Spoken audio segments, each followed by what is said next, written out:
आज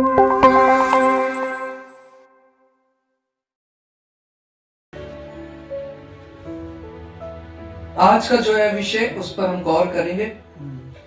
हम निकालेंगे पहला थिस्सलुनीकियों उसका 5 अध्याय।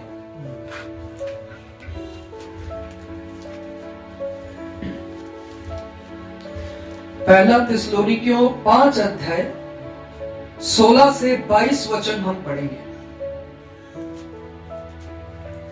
पहला थिस्सलुनीकियों 5 अध्याय 16 से 22 वचन। सदा आनंदित रहो, सदा आनंदित रहो, निरंतर प्रार्थना में लगे रहो, निरंतर प्रार्थना में लगे रहो, हर बात में धन्यवाद करो, क्योंकि तुम्हारे लिए मसीह यीशु में परमेश्वर की यही इच्छा है। आत्मा को ना बुझाओ, भविष्यवाणियों को तुच्छ ना जानो, सब बातों को परखो, जो अच्छी हैं उसे पकड़े रहो, सब प्रकार की बुराई से बचे रहो। बस। हालेलुया। हालेलुया।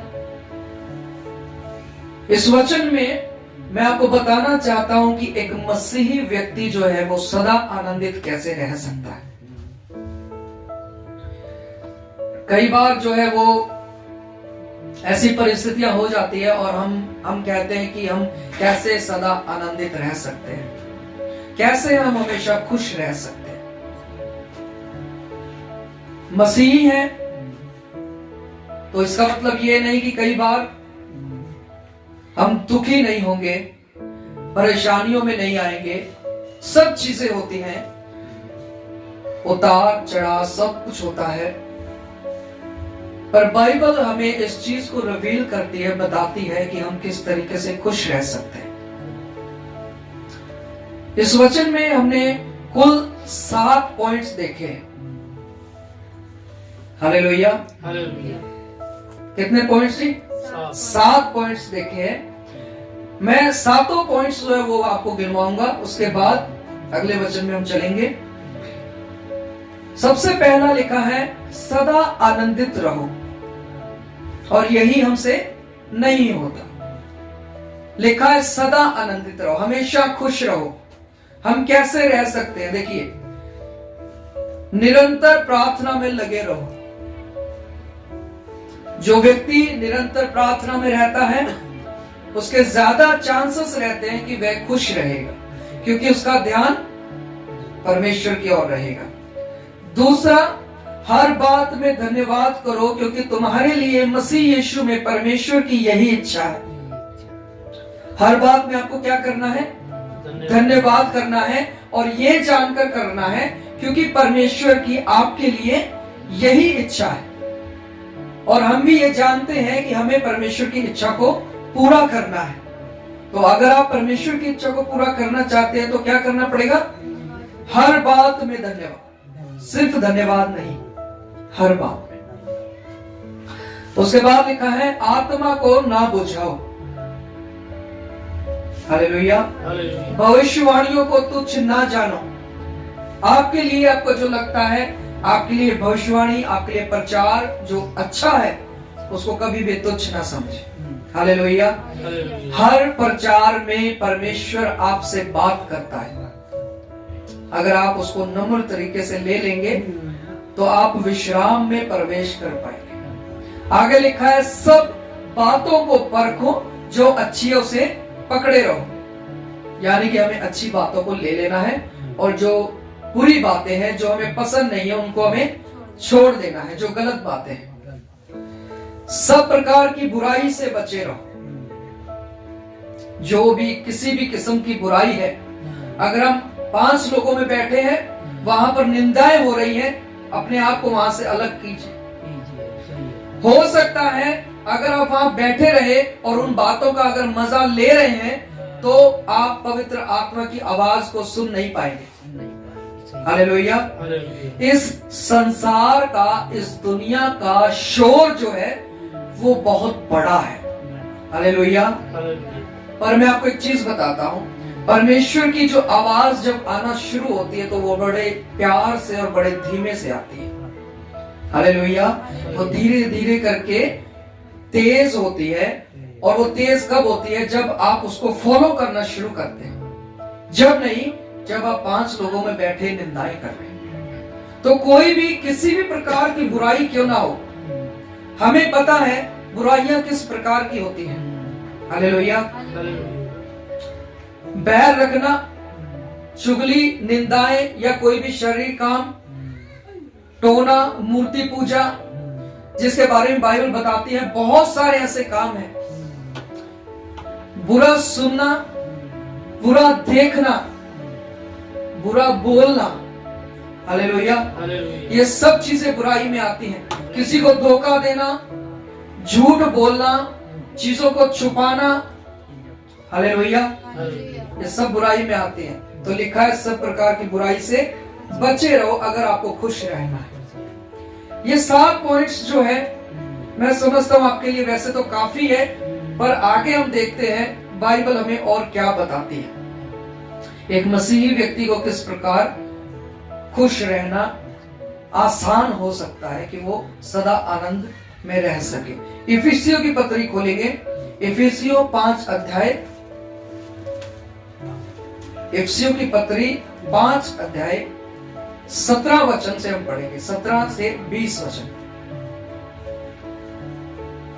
इस कारण निर्बुद्धि ना हो, इस कारण निर्बुद्धि ना हो, पर ध्यान से समझो कि प्रभु की क्या इच्छा है। जी, दाखरस से मतवाले ना बनो, क्योंकि इससे लुचपन होता है, पर आत्मा से परिपूर्ण होते जाओ, और आपस में भजन और स्तुति गान और आत्मा का आत्मिक गीत गाया करो।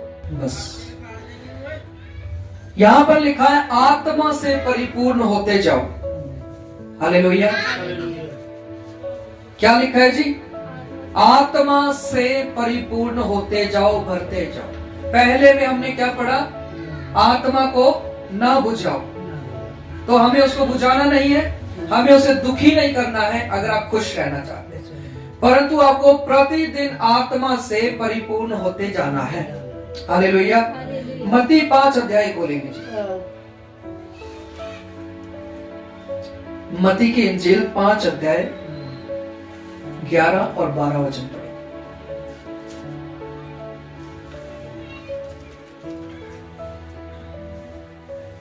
धन्य हो तुम जब मनुष्य मेरे कारण तुम्हारी निंदा करे, धन्य हो तुम जब मनुष्य मेरे कारण तुम्हारी निंदा करे और सताए और झूठ बोले बोलकर तुम्हारे विरुद्ध में सब प्रकार की बुरी बातें कहे, तब आनंदित और मगन होना, क्योंकि तुम्हारे लिए स्वर्ग में बड़ा फल है। क्योंकि तुम्हारे लिए स्वर्ग में बड़ा फल है।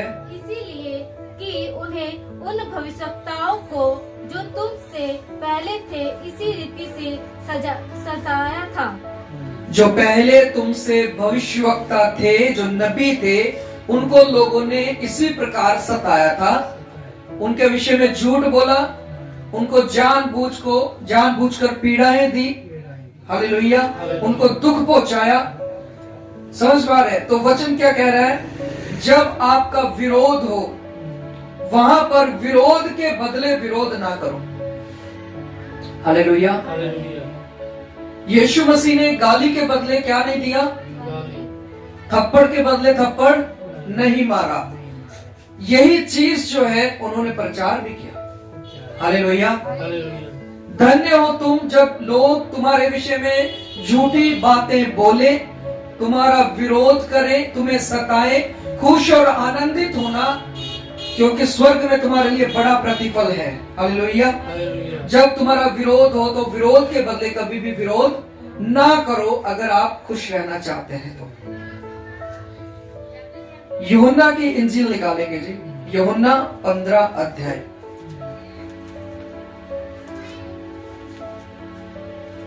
यूहन्ना की इंजील 15 अध्याय 10 और 11 वचन पढ़ेंगे।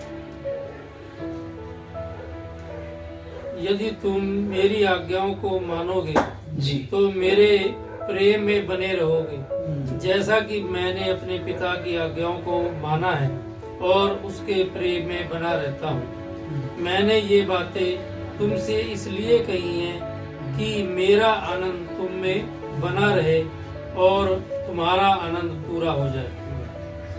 अगर आप परमेश्वर की आज्ञा को मानेंगे तो आप आनंदित रहेंगे। हालेलुया। हालेलुया। यहां पर आप देखिए, जब उत्पत्ति में आज्ञा को तोड़ा गया, समझ पा रहे हैं? जब उत्पत्ति में आज्ञा को तोड़ा गया तो वहां पर एक दुख जो है वो आदम और हवा के जीवन में आया। पर यहां पर आपको क्या बोला जा रहा है कि अगर आप परमेश्वर की आज्ञा में रहेंगे तो आप अपने आप को आनंदित पाएंगे। हालेलुया। हालेलुया। हर प्रकार की आज्ञा जो स्वर्ग से आती है वो आपको मानना ही पड़ेगा। समझ पा रहे? अगर आप उसको नहीं मानेंगे तो आप आज्ञा उल्लंघन में जाएंगे और कहां ना कहां आप अपने जीवन में अशांति को लेके आएंगे। तो आज्ञा यीशु मसीह ने मानी और वह कहता है मैं इसलिए मानता हूं क्योंकि मैं पिता से प्रेम करता हूं, और मैं अपने पिता से प्रेम करता हूं इसलिए मैं आज्ञा मानता हूं। और अगर तुम मुझ में बने रहोगे और आज्ञा को मानोगे तो तुम क्या रहोगे? आनंदित रहोगे। हालेलुया। हालेलुया। जी, इसी यूहन्ना की इंजील 16 अध्याय का 24 वचन हम पढ़ेंगे।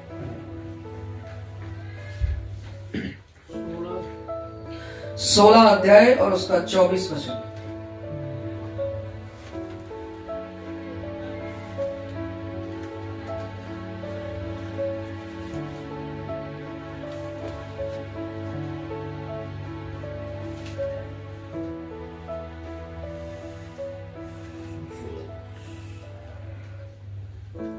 अब तक तुमने मेरे नाम से कुछ नहीं मांगा, मांगो तो पाओगे ताकि तुम्हारा आनंद पूरा हो जाए। अब तक तुमने मेरे नाम से कुछ नहीं मांगा, मांगोगे तो पाओगे ताकि तुम्हारा आनंद जो है वह पूरा हो जाए। और इसी यूहन्ना की इंजील में हमने 15 अध्याय में क्या पढ़ा?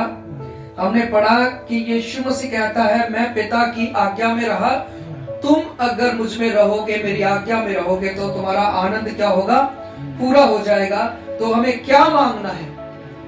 हमें यह मांगना है कि हम परमेश्वर की आज्ञा पालन में रह सके। हमें यह मांगना है कि हम परमेश्वर, कई बार उन आज्ञाओं को तोड़ देते हैं या उन बातों से पीछे हट जाते हैं जो हमने कमिट की होती है, जो हमने बोली होती है कि हम ऐसा करेंगे, या हमने बाइबल से जो सुना है। हालेलुया। हालेलुया। वो कहता है मांगोगे तो तुम्हारी इच्छा पूरी होगी, पर वह इच्छा कैसे पूरी होगी? जब हम आज्ञा में रहेंगे। तो सबसे पहले हमें यही मांगना है कि हम परमेश्वर तेरी आज्ञा में रह सकें। हालेलुया। हालेलुया। जैसा हम बाइबल के अनुसार करते चले जाएंगे वैसा वैसा आपका लाइफ जो है वह बदलता चला जाएगा। एक लास्ट वचन हम पढ़ेंगे, भजन संहिता उसका 28 अध्याय, भजन संहिता 28 उसका पढ़ेंगे 7 वचन।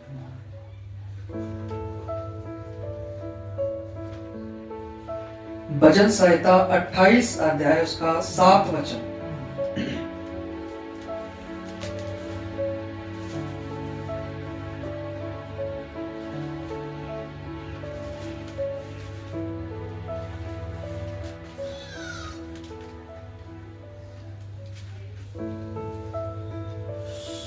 वचन संहिता 28 और 7 वचन हम उसको पढ़ेंगे। यहोवा मेरा बल और मेरी ढाल है, यहोवा मेरा बल और मेरी ढाल है, उस पर भरोसा रखने से मेरे मन को सहायता मिली है। इसलिए मेरा हृदय प्रफुल्लित है और मैं गीत गाकर उसका धन्यवाद करूंगा। यानी कि हर चीज में आपको परमेश्वर पर भरोसा रखना है, सिर्फ कुछ चीज में नहीं, हर चीज में आपको परमेश्वर पर भरोसा रखना है और उसे अपनी ढाल समझना है। अगर आप लोगों को अपनी ढाल समझेंगे तो आप कहीं ना कहीं निराशा में चले जाएंगे, आप खुश नहीं रह पाएंगे। अगर आप परमेश्वर को अपनी ढाल समझेंगे, उस पर पूर्ण भरोसा करेंगे और उस पर भरोसा करके सब काम करेंगे, इसी से आपका मन जो है वह खुश रहेगा, आनंदित रहेगा। नहीं तो आप इधर उधर देखते रहेंगे, आप लोगों की ओर देखेंगे, आप अपने समाज की ओर या इधर उधर आप अपनी उम्मीदें लगाएंगे और आप निराशा को पाएंगे। हालेलुया। अगर परमेश्वर की ओर आप देखेंगे तो आप अपने आप को आनंदित पाएंगे। हालेलुया। तो इस वचन में हमने कुल 6 चीजें ऐसी देखी है जिससे एक मसीही व्यक्ति अपने जीवन में खुश रह सकता है। सबसे पहली चीज है प्रार्थना में लगे रहना। दूसरी चीज है आत्मा से भरते जाना, और आत्मा से वही भर सकता है जो प्रार्थना में लगा रहता है। तीसरी चीज है विरोध के बदले विरोध ना करना। चौथी चीज है आज्ञा में रहना। पांचवी चीज है आज्ञा पालन के लिए मांगना, यानी परमेश्वर की इच्छा पूरी करने के लिए मांगना। यीशु मसीह ने कहा, हे परमेश्वर, हो सके तो ये जो कटोरा है मेरे ऊपर से टल जाए, पर फिर भी मैं ये चाहता हूं, मेरी इच्छा नहीं तेरी इच्छा पूरी हो। हालेलुया। तो ऐसी सिचुएशन में भी यीशु मसीह ने परमेश्वर की इच्छा को मांगा। हालेलुया। तो मैं समझता हूं कि आपके जीवन में शायद कोई ऐसी सिचुएशन नहीं है कि आपको क्रूस उठाना पड़े, वो यीशु मसीह ने आपके लिए कर दिया है। इसलिए हमें ये मांगना है, परमेश्वर मैं आज्ञा पालन में रह सकूं, तेरी इच्छा को पूरा कर सकूं, मुझे बल और ताकत दे, मुझे पवित्र आत्मा के द्वारा चला। छठी चीज है हर समय परमेश्वर को अपनी ढाल समझना, उसी को अपना बल समझना, उसी को ढाल समझना, और जैसा बाइबल में परमेश्वर हमसे बात करता है वैसा करना, उस पर पूर्ण भरोसा रख के वही वैसे ही काम करना। हालेलुया। तो इन कुल चीजों को आप ध्यान में जरूर रखें। अगर आप ऐसा करते हैं तभी ही आप कुछ ना कुछ अपने आप को आगे बढ़ता हुआ देखेंगे, नहीं तो उसका अर्थ, उसका मतलब कोई भी नहीं उस चीज का कि अगर आप बाइबल से अध्ययन करें, आप बाइबल से सब कुछ देखें, आप बातों को सुने पर उस पर गौर ना करें। हालेलुया। प्रभु इन वचनों से आपको आशीष दे। सबको जय मसीह की। आइए हम प्रार्थना